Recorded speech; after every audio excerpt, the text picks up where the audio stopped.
Okay, so if I mentioned Tourette syndrome, chances are you picture something pretty specific, right? Often something quite sensationalized. Yeah, usually from movies or TV. Exactly. So today, we're doing a deep dive into TS. We want to get past those stereotypes and understand the clinical reality What it actually is, how people experience it day to day. and crucially, what really works when it comes to managing it. And we absolutely have to start with that big stereotype. Because honestly, public understanding is almost entirely shaped by a symptom that's, well, it's actually quite rare. Let's just name it. People hear TS, they think uncontrollable swearing, shouting obscenities. That's called coprolalia. But let's be clear right up front. Tourette syndrome is a neurodevelopmental disorder. It's defined by having multiple motor tics and at least one vocal tic, usually starting in childhood. Coprolalia is not a requirement. Not at all. And that symptom, the one everyone knows, it only affects a really small fraction of people diagnosed. We're talking maybe 1 in 10 people with TS. 1 in 10. That means for the other 9. Right. For 90% of people living with Tourette's, that defining feature in the media just isn't part of their experience. That's a huge disconnect. We've let a 10% thing define the whole condition. And it matters because TS isn't actually that rare. Estimates suggest maybe up to 1% of school kids could have it. 1%. So it's actually quite common, but maybe underdiagnosed. And it's a spectrum. Definitely a spectrum. Yeah. And to understand the actual experience for most people, we need to look at the core, the parasics themselves. Okay, let's dig into that. So plaics. They're usually described as sudden, repetitive movements or sounds, right? Not rhythmic. Correct. And a key thing is they wax and wane. Meaning they change. Yeah, they change all the time. Number of torics, how often they happen, how severe they feel, even where they show up in the body. It's very fluid. And we need to move past the dramatic stuff here. For many, plaics are, well, subtle. Very subtle. Yeah. Often things other people wouldn't even notice, like repeated eye blinking, maybe small facial movements, constant throat clearing, sniffing sounds. Things easily dismissed as just a habit. Exactly. But the clinical difference between a tic and just, say, cracking your knuckles, it's about the feeling before the movement, isn't it? That's what really defines TS. Absolutely. That's the crucial piece. It's called a premonitory urge. Premonitory urge. Over 90% of people with TS describe this uncomfortable, unwanted feeling or sensation that comes right before the tic. Like what kind of feeling? Think of it like the building feeling before a sneeze, or an itch you just have to scratch in a very specific spot. It's a buildup of tension or pressure or energy. Ah. And the person feels they just have to do the tic to make that feeling go away. If the urge is in the throat, maybe they clear their throat. So if they feel it coming, that means it's not truly involuntary, like a reflex or a seizure. Precisely. That's why we often describe ETA tics as semi-voluntary, or sometimes involuntary. Semi-voluntary, meaning? Meaning it's a response to that unwanted urge, and it can be suppressed, at least for a while. They sort of choose to let the tic out to relieve that internal pressure, but they definitely don't choose to feel the pressure itself. Okay, but if they can suppress them, why isn't it just seen as like a really strong bad habit? What makes it neurological, not just behavioral? That's a critical distinction. The root cause is biological. That urge just happens. It's generated involuntarily by the brain. And suppressing it, it takes a huge toll. I can imagine, like holding back a sneeze all day long. Exactly. Trying to fight that feeling constantly is mentally and physically exhausting. So what happens when they stop suppressing? Well, that suppression builds tension. So when they finally get somewhere private or safe, their bedroom, the car where they can relax a bit, that held back urge often bursts out in what we call a rebound bout of tics.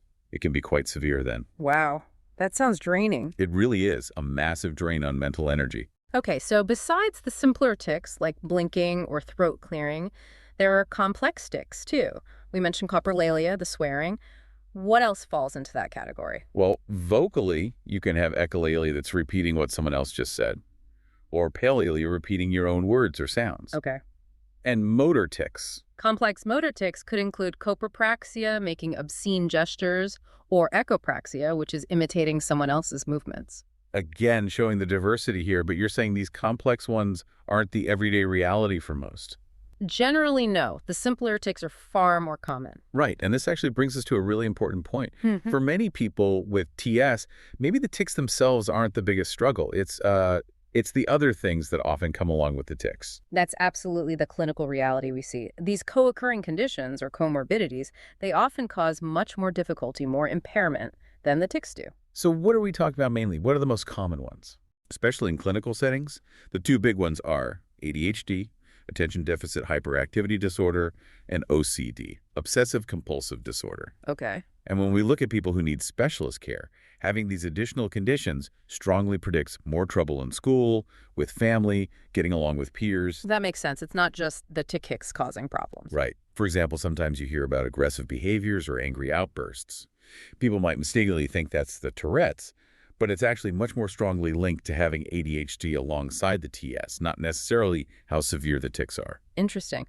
Okay, let's talk about the OCD link. Is it the same kind of OCD we typically hear about? Often it's a bit different. And this is where that premonitory urge comes back in. There's a subtype sometimes called tic-related OCD. Tic-related OCD, how does that differ? Well, typical OCD might involve fears about germs, contamination, lots of checking rituals. Tic-related OCD often involves compulsions more around counting, symmetry, needing things to be just right, touching things, or even specific aggressive thoughts. And the link is the urge. Yes. Crucially, the person often does the compulsion, not just because of anxiety or fear, but to relieve that same kind of physical sensory tension, that premonitory urge feeling, just in a different way. That internal pressure connect them. That really highlights the neurological experience. But it's important to say this is a spectrum. Not everyone with TS has these other conditions, right? Absolutely not. We talk about pure TS, just Tourette's without other major conditions. Estimates vary a lot, but it could be up to maybe 57% of cases. So over half, potentially. Potentially. And what's really important is that kids and teens with pure TS, they generally don't differ much from their peers without TS when you look at things like social skills or aggression. Okay. And cognitively, does TS affect thinking? People with TS only typically show no cognitive deficits. In fact, some research even suggests a potential advantage in certain areas, like task switching. An advantage? How? The theory is that constantly having to manage and inhibit those premonitory urges might actually strengthen inhibitory control circuits in the brain, like building a mental muscle. That's fascinating. A potential upside, almost. It's a compelling idea, yeah. Okay, let's shift gears a bit. Where does this all come from? What do we know about the causes? Well, the exact cause isn't known, but we know genetics are a huge factor. It's highly heritable. Heritable. If you have a close family member with TS, your risk is maybe 10 to 100 times higher. So strong genetic links, but likely interacting with environmental factors too. It's complex. And in the brain, what's going on? Which parts are involved? We think it involves dysfunction in the circuits connecting key brain areas, the basal ganglia, the thalamus, and the frontal cortex. Okay, break that down. Basal ganglia, that's involved in movement control. Right. Think of it as like a control room for habits and automatic movements. In Tourette's, it seems the release of dopamine, a key neurotransmitter, is higher or less regulated in this area. So too much dopamine in the movement control room. Or at least the signals are off. It's like the brain system for starting and stopping movements, particularly habitual ones, is, well, it's overactive or dysregulated. The brake isn't working quite right. Leading to those sudden sounds or movements. That is the current thinking, yes. Overactive and dysregulated dopaminergic transmissions. Got it. Okay, thinking long term now. A child gets diagnosed. What does the future typically look like? Does it get worse over a lifetime? Actually, the prognosis is generally quite positive, quite reassuring for families. Oh, really? Yeah. Onset is usually young, maybe 5 to 7 years old. Tics often reach their peak severity somewhere between 8 and 12. Okay, the preteen years. Right. But then, as kids move through adolescence and into adulthood, the symptoms usually decrease significantly. That must be a huge relief to hear. How much do they decrease? The stats are pretty good. Nearly 8 out of 10 kids see their tics become less severe by adulthood, and almost 4 out of 10, nearly 40%, might see them disappear completely. Complete remission. Wow, 40% remission. Yeah. And really importantly, TS does not affect intelligence. It doesn't shorten life expectancy. That's great news. So, since there's no cure, what's the approach to treatment? What's step one? Right. No cure, so the goal is management. And often, the first and most important step, sometimes all that's needed for milder cases, is education and reassurance. For who? The person with TS? For them, absolutely. But also for their family, their teachers, their community. Just understanding why the tics and urges happen can reduce a lot of anxiety and stress often makes its tricks worse. Psychoeducation, basically. Exactly. Understanding reduces fear and blame. Okay, but what if that's not enough? If the tics are really disruptive? The first-line treatment is actually behavior therapy, specifically something called CBIT, CBIT. Comprehensive Behavioral Intervention for Tics. It's based on habit reversal training, or HRT. Habit reversal. What What does that involve? It essentially trains the person to become more aware of that premonitory urge before the tic happens. Yeah. And then to respond to that urge with a different planned action, a competing response that's physically incompatible with a tic. So, like, if the urge is to jerk your head, you learn to tense your neck muscles instead. Something like that, yes. It gives them a way to manage the urge without letting the tic out, learning a new response pattern. It takes practice, but it can be very effective. And medication, where does that fit in? Medication is really reserved for more severe symptoms, when tics are causing significant problems in daily life. And CBIT hasn't been enough or isn't accessible. And the goal isn't to eliminate tics completely. Usually not. The goal is management with the lowest possible dose. Because honestly, the side effects from some medications, especially older ones that affect dopamine, can sometimes be more bothersome or impairing than the tics themselves. Right, finding that balance. Exactly. Improve function, reduce interference, not necessarily chase zero tics at any cost. So wrapping this up, the big message seems to be forget the stereotypes. The real experience of Tourette's is much more about that internal struggle with the premonitory urge. Precisely.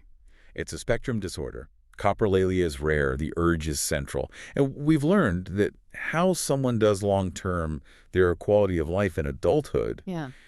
it seems less connected to how severe their tics were as a kid. And more about. And much more strongly linked to their environment. Were they supported, understood, or were they punished, bullied, made to feel ashamed for something they couldn't control? That seems to make a huge difference. That environmental piece is key. And it connects to something quite surprising, this idea that managing TS might actually foster certain strengths. You mentioned Tim Howard, the U.S. soccer goalkeeper. Yeah, an incredible athlete, widely seen as one of the greatest U.S. goalkeepers ever. He has Tourette's. And he's talked about it. He has. He suggested that managing TS actually helped him develop enhanced perception, an incredibly intense focus on the field. Skills vital for a goalkeeper. He kind of forced his brain to adapt. So we see evidence for maybe better inhibitory control, maybe heightened focus in some who manage TS well. And we know that a supportive environment is crucial for positive outcomes. That really leaves us with something to think about, doesn't it? If managing this condition can, in some cases, train these adaptive traits, how should we, as a society, shift our view? How do we move completely away from the sensationalism and maybe start to recognize the complexity, even the potential cognitive differences or advantages that can come with managing Tourette syndrome?